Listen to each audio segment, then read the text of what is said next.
Kyiv is bracing for a new Russian offensive. Officials are warning that new waves of attacks could be launched by Russia for symbolic reasons around February 24th, marking 1 year since the initial invasion. Moscow still calls the ongoing war a, quote, special military operation. So James Waterhouse is from our partners at the BBC is in Kyiv with the very latest for us. James, thanks for joining us. What are officials in Ukraine saying about the likely offensive in the coming weeks? Well, they're extremely worried. Kyiv is anticipating a major Russian assault from either the east or the south or both. And those symbolic goals you mentioned are around the complete occupation of the eastern Donbass region, as well as the widening of this sizable land corridor it already occupies, spanning from Crimea all the way up to those eastern territories. And what Kyiv is thinking, it thinks Russia is trying to get ahead of all of those Western tanks which have been promised for Ukraine. They won't receive them immediately. They will all take training.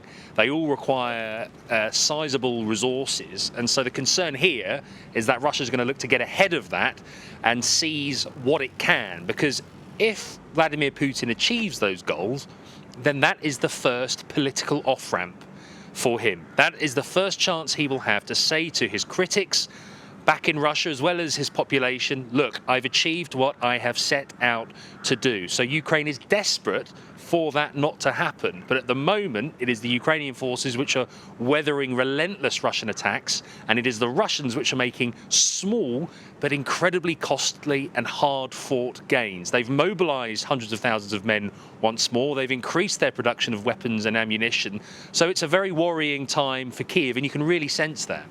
Just very quickly, I know over the past few weeks you have heard about President Zelensky removing people from within the government or moving them around. There's a rumor about the defense minister, just a rumor. Can you talk about the importance of not just rooting out corruption within the Ukrainian government, but making sure that he gives the appearance that he is working hard to root out corruption for the rest of the world?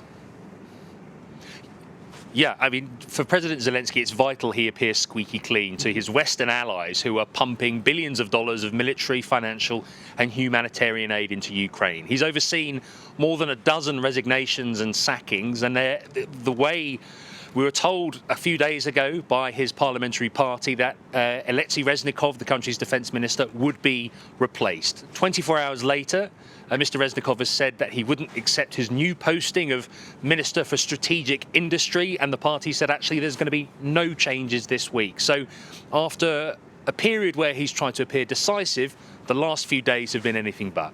Interesting. James Waterhouse, thank you very much.